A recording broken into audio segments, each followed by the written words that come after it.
ngaji, ngaji.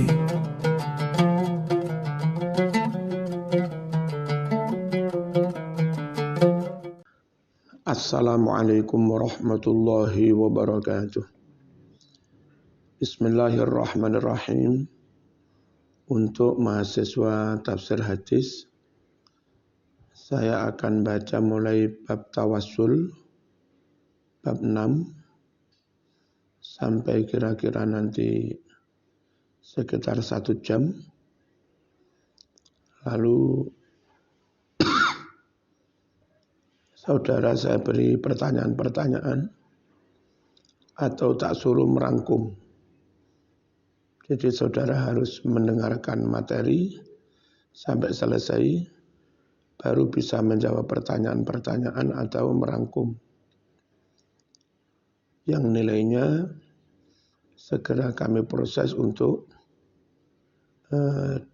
disampaikan ke BAK, ke Siakat, sebagai nilai UAS. Bismillahirrahmanirrahim. Mereka yang anti tawassul berdalil dengan ayat berikut ini.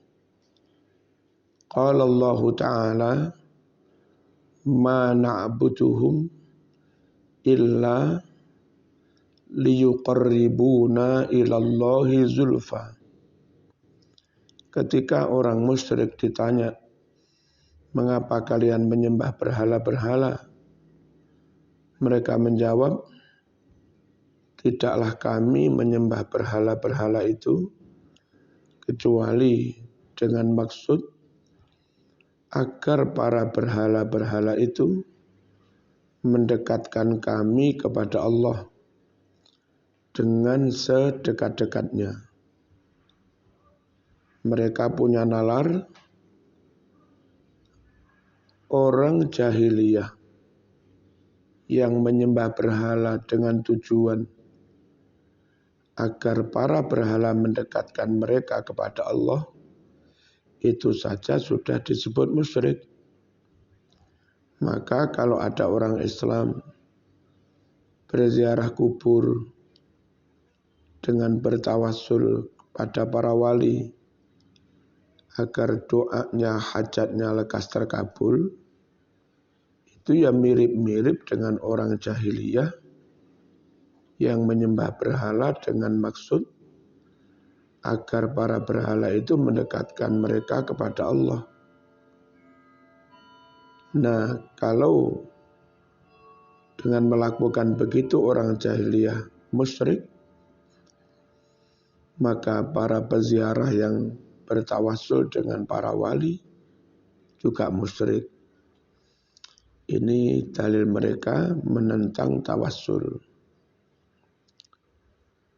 Lalu yang setuju dan mengamalkan tawassul menjawab,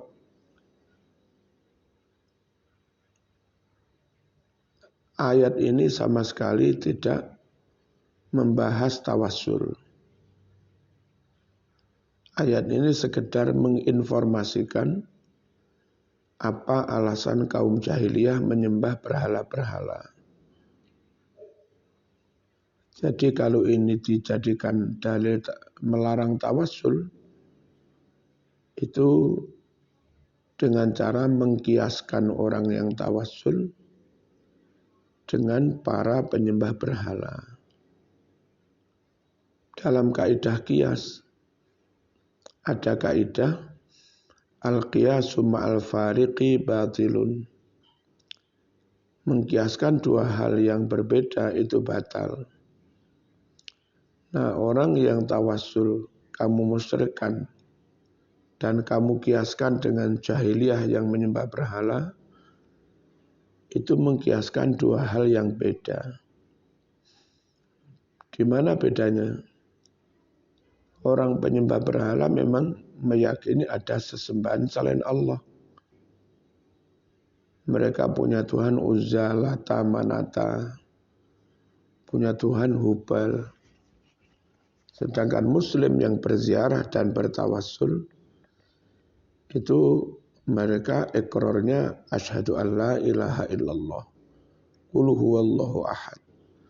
Dari akidahnya beda.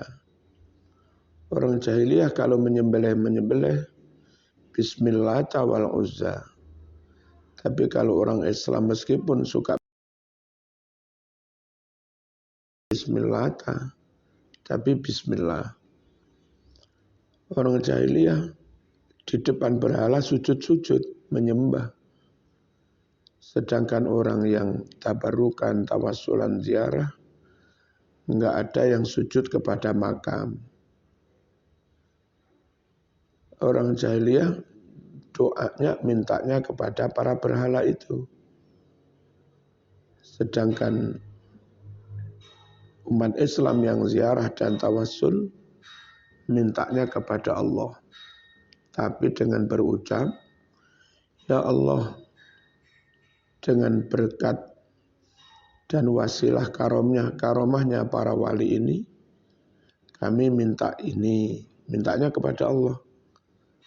Nah, orang jahiliyah mintanya kepada berhala. Orang jahiliyah meyakini Tuhan-Tuhan selain Allah itu yang mereka katakan Tuhan, itu benar-benar bisa berbuat mendekatkan mereka kepada Allah. Sedangkan orang yang tawasul mereka bertauhid meyakini segala sesuatu enggak akan terjadi kecuali dengan kehendak dan izin Allah. Jadi beda banget antara orang mukmin yang ziarah dan tawasul dengan orang jahiliyah yang menyembah berhala. Oleh karena itu mengkiaskan para peziarah yang tawasul kamu kiaskan dengan para penyembah berhala itu enggak benar karena mengkiaskan dua hal yang beda. Jadi ayat ini tidak bisa dipakai dalil menolak apalagi memusyrikan tawassul. Justru ada ayat yang perintah tawassul wasilah.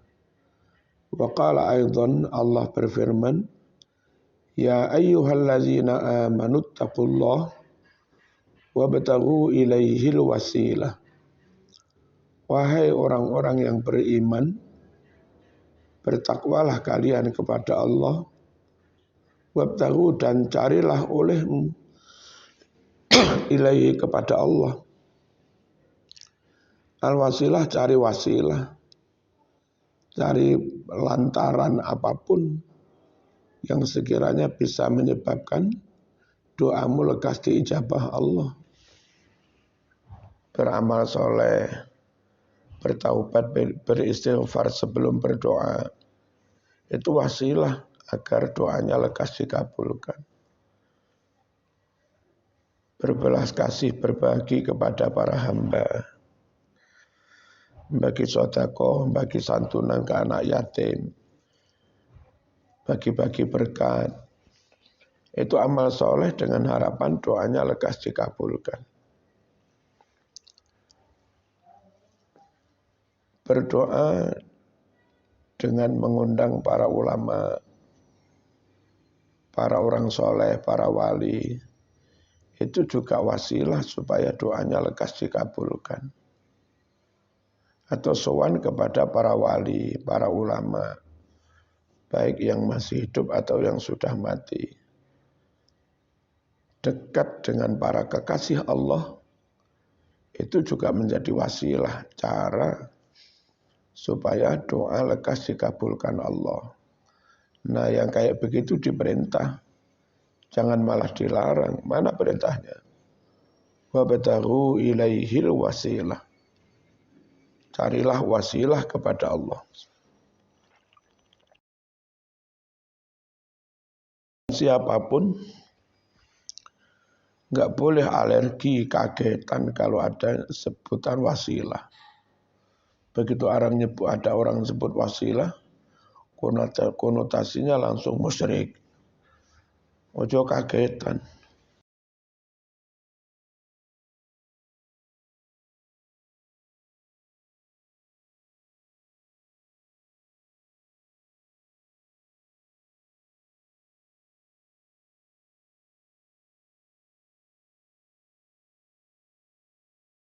annahu sami'an nabiyya sallallahu alaihi wasallam yaqul idza sami'tumul muadzin faqulu misla ma yaqul.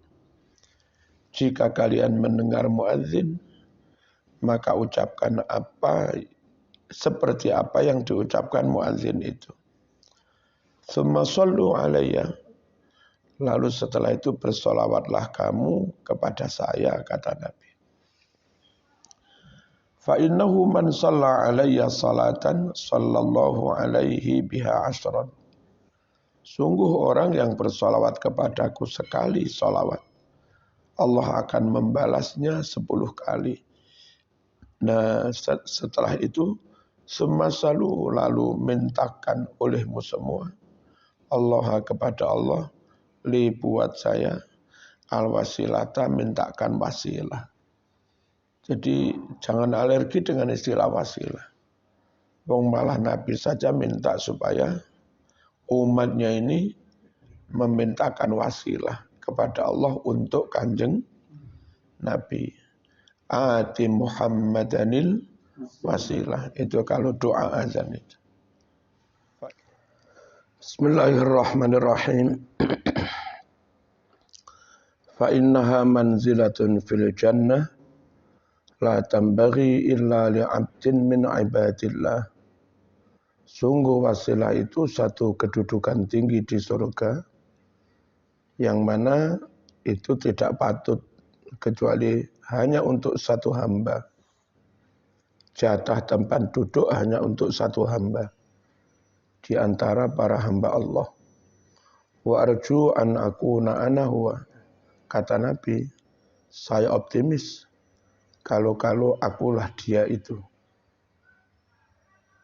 Faman sa'ala lil wasilah, siapa yang memintakan wasilah buat saya, halat lahu syafa'ah, maka akan turun syafaatku kepadanya. Jadi sekali lagi, jangan anti, jangan alergi menyebut wasilah. Dan jangan lagi mengharam-haramkan apalagi memusyrikan tawassul yang maknanya mencari wasilah. Quran saja merintah kok. Wabtahu ilaihil wasilah. Lalu bagaimana praktek di zaman Nabi? Apa ada? Ada. Hadis nomor 2. Allahumma inni as'aluka wa atawajjahu ilaika binabiyyina Muhammadin nabiyyir rahmah. Ya Allah, sungguh aku mohon kepadamu. Jadi tidak musyrik, mohonnya kepada Allah. Wa atawajjahu ilaika. Ku hadapkan diriku konsentrasi hanya kepadamu. Jadi tidak musyrik. Sudah sesuai dengan ayat ud'uni astajib lakum. Fa idza sa'alaka ibadi anni fa inni qarib. Ujibu da'watad da'i idza da'ani. Aku mengijabai doa orang asal dia berdoanya kepada saya. Nah, doa tawasul itu sudah memenuhi perintah itu. Doanya kepada saya, kepada Allah. Sungguh aku minta kepadamu ya Allah. Dan aku hadapkan diriku konsentrasi ilaika kepadamu. Tapi binabiyika. Lantaran Nabi panjenengan. Muhammad yaitu Nabi Muhammad. Nabiyyir rahmah. Nabi pembawa rahmat. Keinginan supaya doa lekas diijabah. Lalu wasilah dengan menyebut Nabi dengan sifat Nabi pembawa rahmat. Nabi yang full memiliki sifat kasih sayang.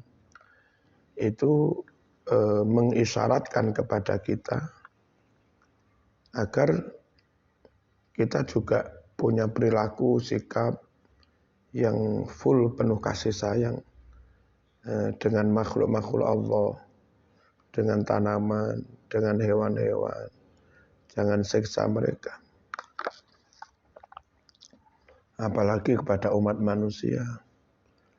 Apalagi kepada istri, kepada anak, kepada saudara, kepada keponaan, kepada yatim. terlebih kepada orang tua, guru, ulama. Nah, sayanglah pada mereka, berihsanlah kepada mereka, berbaik-baik pada mereka, jangan sakiti mereka, apalagi menyakiti hati.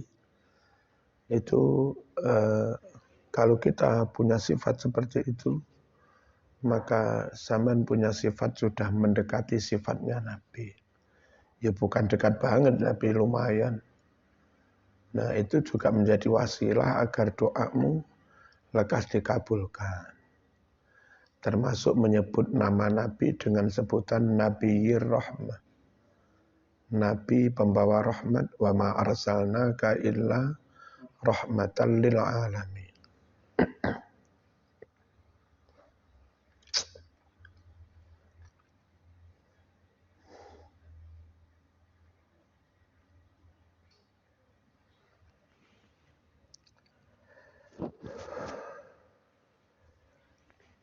Ya Muhammad, inni tawajjahtu bika ila Rabbi. Wahai Muhammad, sungguh aku hadapkan diriku kepada Allah Tuhanku. Tapi bika, dengan engkau Muhammad. Dengan wasilahmu Muhammad. Itu ojo dhewean. Utusane akeh kok dhewean. Fi hajati hadhihi, untuk hajatku yang ini. Lituqdoli, supaya hajat itu dikabulkan buat saya. Allahumma fasyafi'ahu, ya Allah, terimalah syafaat Muhammad fiya untuk diri saya.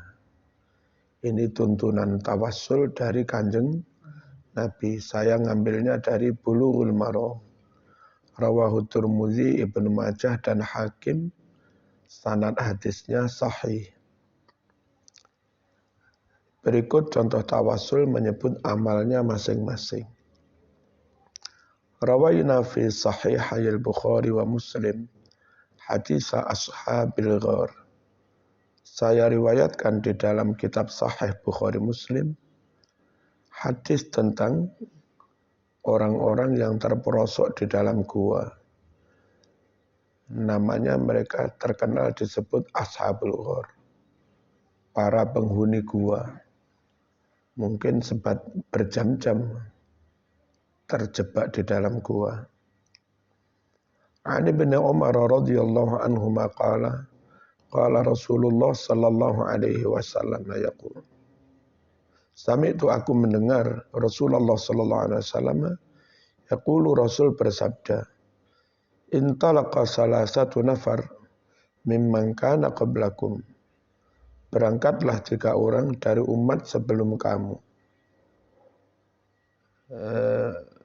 Belakaraan ya. Terus kemalaman. Hatta awahumul mabit. Sehingga memaksa mereka berlindung ila ghorin, ke sebuah gua. Sehingga memaksa mereka al-mabit bermalam, memaksa mereka bermalam ke sebuah gua. Fatakhulu, lalu mereka pun masuk gua itu. Nah, setelah masuk gua, fanhatarat, kemudian gelundung, sakhratun, batu besar, minal jabali, dari gunung. Fasaddat alaihimul ghar. Lalu batu besar itu menutup gua, menutup pintu gua. Enggak bisa keluar, mereka terjebak. Gimana caranya? Doa. Doanya dengan tawassul. Faqalu, mereka berucap, innahu la yunjikum min hadhihi sakhrah. Sungguh tidak bisa menyelamatkan kamu dari batu besar ini. Illa, kecuali antada'ullah. Kalian berdoa kepada Allah. Bisolihi a'malikum. Dengan amal solehmu. Qala rajulun minhum. Berdoalah seorang dari mereka. Allahumma innahu kana li abawani syaikhani kabiran. Ya Allah, sungguh aku punya orang tua yang sudah tua renta. dan benar-benar aku hormati birrul walidain. Wa kuntu la ughbiku qablahuma ahlan wala malan. Sungguh aku tidak pernah memberikan minum air susu sebelum kedua orang tua kami. Ahlan kepada keluarga. Wala malan juga tidak pernah memberikan harta kepada mereka sebelum orang tua kami. Jadi kalau dapat rezeki, yang tak beri pertama juga orang tua. Nggodok susu mateng, yang tak beri pertama juga orang tua. Itu bektinya si anak itu kepada orang tuanya.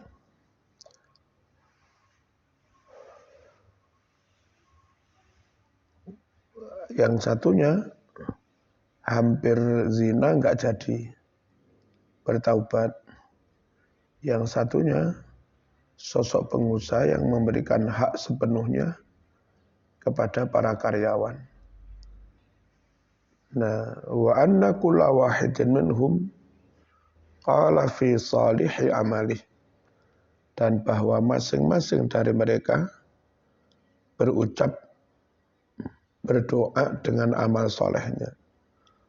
Allahumma in kuntu qad fa'altu dzalika ibtigha'a wajhik.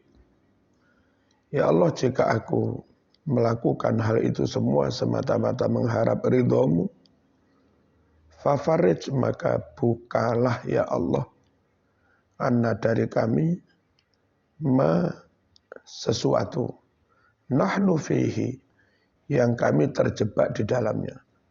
Maksudnya mohon batunya itu dibuka. Fanfaraja, lalu terbukalah fi da'wati kulli wahidin, karena doa masing-masing mereka bertiga itu, syai'un, sedikit saja yang terbuka itu. Minha, dari batu besar yang menutup mereka. Wan farajat kulluha, dan akhirnya semua batu terbuka. Akibat da'wati salis, setelah doanya orang yang ketiga. Fakharaju yamshun, lalu mereka pun bisa keluar sambil berjalan kaki. Ini contoh berdoa pada Allah menyebut amal salehnya. Namanya tawasul dengan amal saleh. Jadi enggak benar membid'ahkan tawasul, ya. Kalau kita merujuk pada hadis Quran, tawasul dalilnya di Quran ada, di hadis juga ada.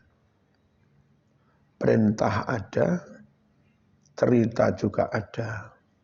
Ya. Wa an Anasin radhiyallahu anhu anna Rasulullah sallallahu alaihi wasallam atamina, bahwa Nabi mendatangi Mina, fa'atal jamrata faramaha, lalu Nabi mendatangi jumroh, kemudian Nabi melempar jumroh. Tsumma ata manzilahu bimina wa nahar, setelah lempar jumroh Aqabah, sebelum bertahalul cukur, Nabi kembali datang ke tendanya di Mina juga, dan Nabi menyembelih korban atau menyembelih dam kalau harus ada dam. Tsumma qala lil halaq, lalu Nabi dawuh kepada sang tukang cukur, saatnya harus bertahalul cukur. Kepala sebelah kanan dulu, baru rambut kepala sebelah kiri. Khudz, potong mas. Wa asyara, Nabi menunjuk ila janibihil aiman, ke sisi kepala yang kanan. Summal aisar, lalu sisi kepala yang kiri.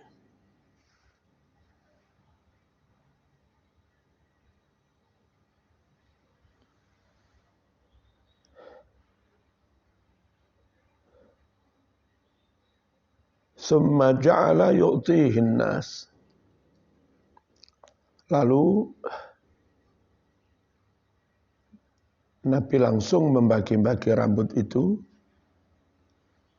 kepada para umat manusia. Muttafaqun alaih, disepakati Imam Bukhari Muslim.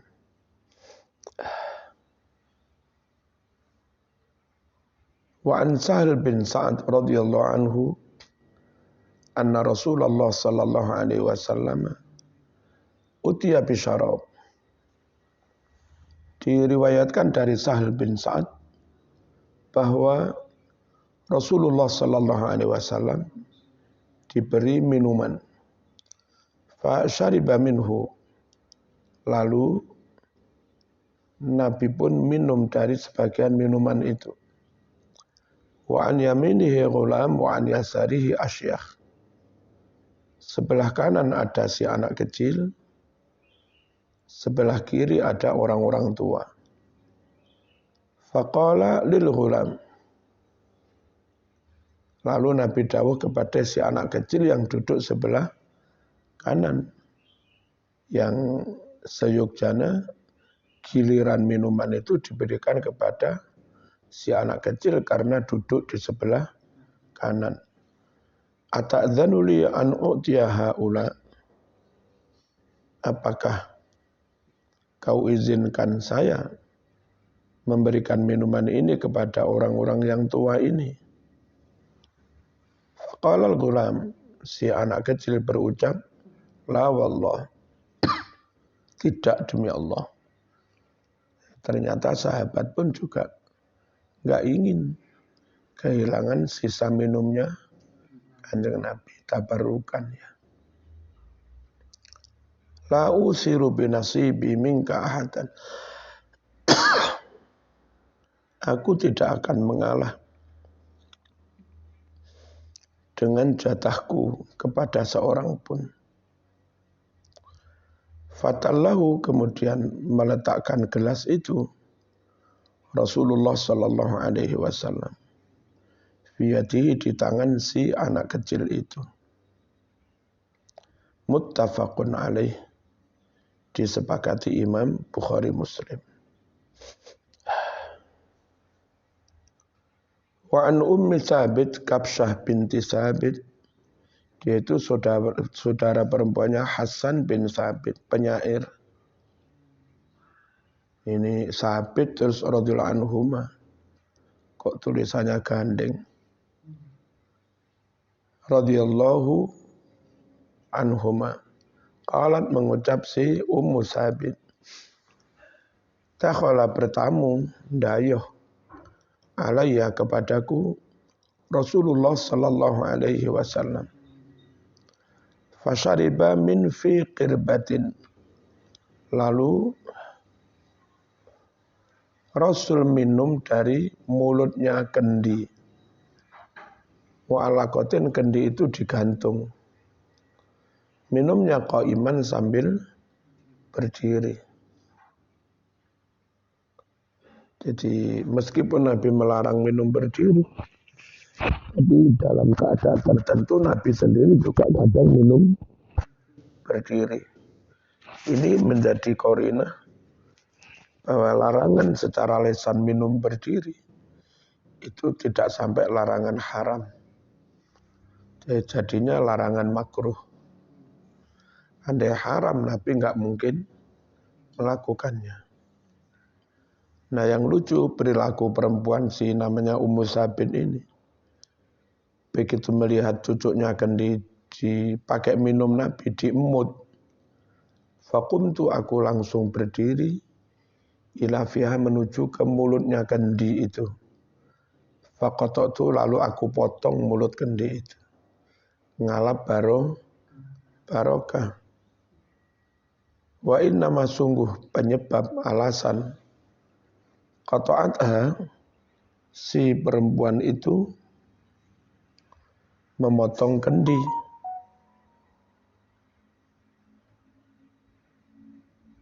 Litahfadha mawdi'a fami Rasulillah, karena ingin menjaga tempat yang kena mulutnya Rasulullah sallallahu alaihi wasallam. Bismillahirrahmanirrahim.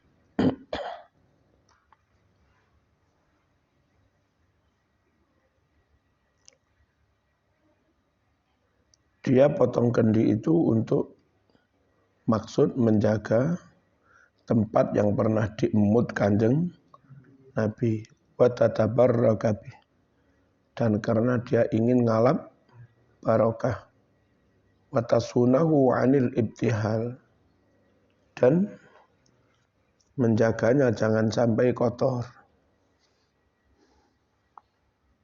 Berikutnya, ya Rasulullah, ar-rajulu minna yalqa akhah, seorang dari kami ketemu temannya atau sadiqahu. Ayan hanilah, apa membungkuk ketemu teman kepada teman? La, tidak usah. Qala, orang itu bertanya, afayal tazimuhu wa yuqabbilu, apa terus membuntuti mengikutinya lalu menciumnya? Qala, Nabi bersabda, la, tidak usah. Fayakhudhu biyadihi wa yusafihu, apa dia raih tangannya lalu berjabat tangan dengan dia? Qala, na'am, iya. Jadi ketemu teman itu cukup berjabat tangan, nggak perlu nunduk-nunduk, bungkuk-bungkuk. Nah, hadis ini kadang dipakai dalil oleh orang di luar NU, bungkuk-bungkuk itu nggak boleh, bid'ah. Cuma salahnya mereka, hadis ini konteksnya orang ketemu temannya. Sementara kita bungkuk itu tidak kepada teman, kepada orang tua, mertua, guru, kayak begitu.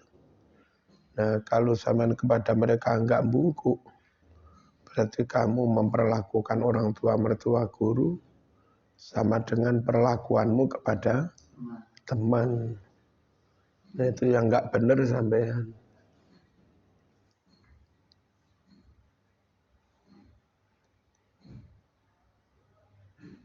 Qala Yahudiyyun li sahibi.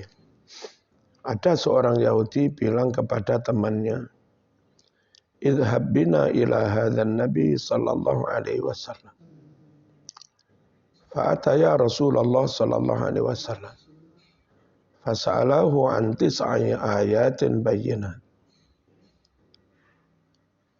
Berangkatlah bersama kami yuk kepada Nabi Muhammad sallallahu alaihi wasallam. Let's go. Ayo sowan Kanjeng Nabi. Lalu dua-duanya sowan kepada Rasulullah sallallahu alaihi wasallam. Kemudian mereka berdua bertanya kepada Nabi tentang 9 mukjizatnya Nabi Musa. Maunya mereka kalau Muhammad bisa menyebut 9 mukjizat Musa, berarti ya Nabi beneran Muhammad. Kalau enggak berarti Nabi abal-abal. Dan ternyata Nabi pun bisa menyebut 9 mukjizatnya Nabi Musa.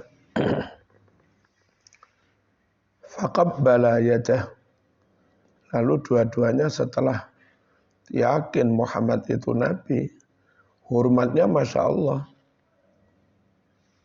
Dua-duanya mencium tangan Nabi, warijlahu, dan mencium kakinya. Faqala, seraya berdua berucap, asyhadu annaka nabiyyun. Kami bersaksi, sungguh engkau seorang Nabi. Berarti masuk Islam, menyatakan Muhammad sebagai Nabi. Dan soal tauhidnya mereka yang ortodok itu memang tauhidnya. La ilaha illallah. Berikutnya anna Umar radhiyallahu anhu kana idza kuhitu, bahwa Umar radhiyallahu anhu ketika kemarau panjang istasqa bil Abbas ibn Abdul Muttalib, beristisqa minta hujan tawassul dengan Abbas. Waqala, mengucap si Umar, Allahumma inna kunna nastasqi ilaika binabiyyina fatasqina. Ya Allah, sungguh kami dulu minta hujan kepadamu dengan wasilah Kanjeng Nabi. Fatasqina, kemudian engkau memberi hujan kepada kami, ya Allah. Wa inna natawassalu ilaika bi'ammi nabiyina. Sungguh sekarang kami bertawassul kepadamu dengan pamannya Kanjeng Nabi. Fasqina, berilah kami hujan. Faisqaun, lalu mereka pun mendapatkan hujan. Ini berdoa dengan tawassul. Pertama tawassul Nabi, pernah juga tawassul dengan Abbas. Rawahul Bukhari, hadis riwayat Imam Bukhari. Berikutnya tentang sahabat rame-rame bertabaruk dengan air rendaman jubahnya Kanjeng Nabi. An Asma binti Abi Bakrin radhiyallahu anhuma annaha akhrajat jubbata Rasulillah, bahwa Asma mengeluarkan jubahnya Rasulullah sallallahu alaihi wasallam, makfufatal jaibi wal kummaini wal farjaini bidibaj. Apa jubahnya Nabi itu? Makfufatal jaibi, di apa gitu nih? Dilapisi lengan kerah bajunya, wal kumaini ke lengannya, wal farjaini dua lubangnya, bidibaj, dilapisi dengan sutra. Wa asluhu fi Muslim. Aslinya hadis ini, riwayat ini ada di Sahih Muslim. Di Sahih Muslim ada tambahan, kanan inda Aisyah hatta qubidat faqabattuha. Dulu jubah itu disimpan di rumah Siti Aisyah sampai Aisyah wafat. Lalu aku ambil jubah itu dari rumah Siti Aisyah. Untuk apa? Wa kana Nabi sallallahu alaihi wasallam yalbasuha. Biasanya Nabi memakainya. Kalau tambahan Bukhari itu kana yalbasuha lil wafdi wal jum'ah. Nabi memakainya untuk acara menyambut tamu dan untuk Jumatan. Fa nahnu naghsiluha lil mardha. Kami mencuci, menggerujuk, menyiram jubah itu untuk mengobati orang-orang sakit. Air gerujukannya itu.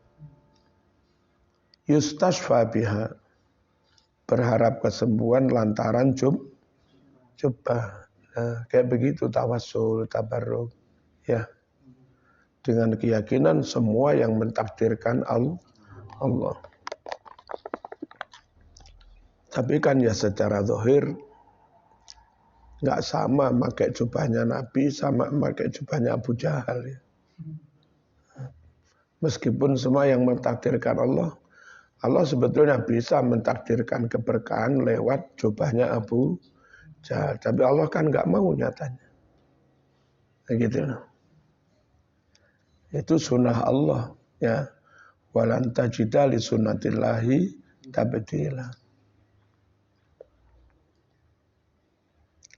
Berikutnya lamma tuwfiya Abdullah bin Ubay. Ketika Abdullah bin Ubay wafat, Sya'abnuhu ila Rasulullah sallallahu alaihi wasallam. Datanglah anaknya menghadap Rasulullah sallallahu alaihi wasallam. Faqala, "A'tini qamisab ukafinhu fi." Berikan kepadaku gamismu.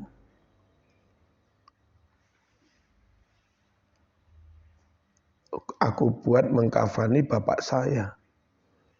Padahal bapaknya ini tokoh munafik, ya. Namanya Ubay bin Salul. Tapi anaknya Muslim. Nah, minta supaya bisa dikafani dengan jubahnya Kanjeng Nabi. Ben malaikat rawani ngepui. Setujukah Nabi dengan tabarukan itu? Fa'atohu iya. Lalu Nabi berikan gamis itu kepada si anaknya orang Yahudi tadi. dibuat mengkafani bapaknya. Muttafaqun alaih. Nabi kalau sakit disuwuk-suwuk dewe. Disuwuk itu enggak syirik ya. Karena idzastaka yaqra ala nafsihi bil mu'awwidzat wa yanfus. Adalah Nabi itu ketika sakit maka dia baca sendiri untuk disuwukkan pada dirinya. Bil mu'awwidzat, surat mu'awwidzat, qul huwallahu, falak dan nas. Wa yanfus. Lalu Nabi meniupkannya. Falam mastadda waja'u.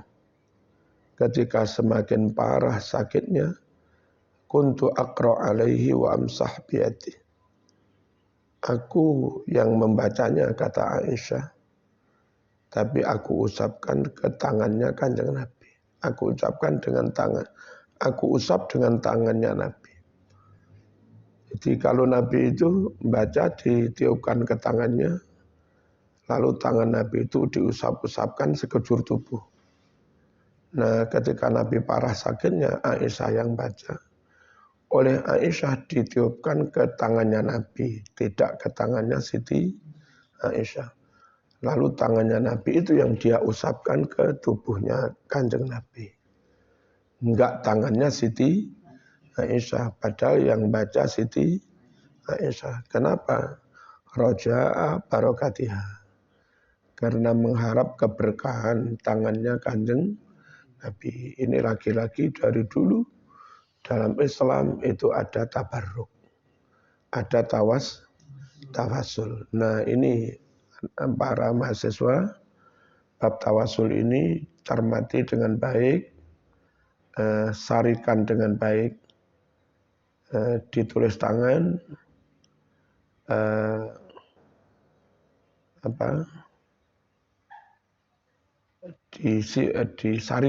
disarikan, cukup ditulis kesimpulan.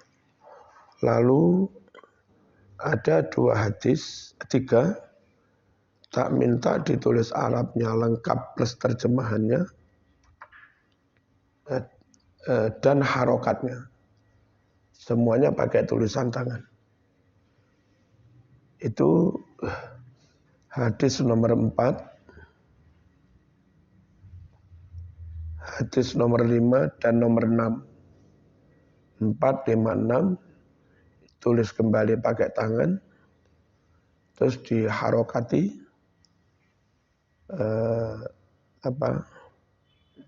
diterjemah. Saya kira begitu, segera dilakukan. Saya berharap besok pada subuh tulisan sudah bisa dikirim lewat apa? Itu masuk ke saya. Ya. Wassalamualaikum warahmatullahi wabarakatuh.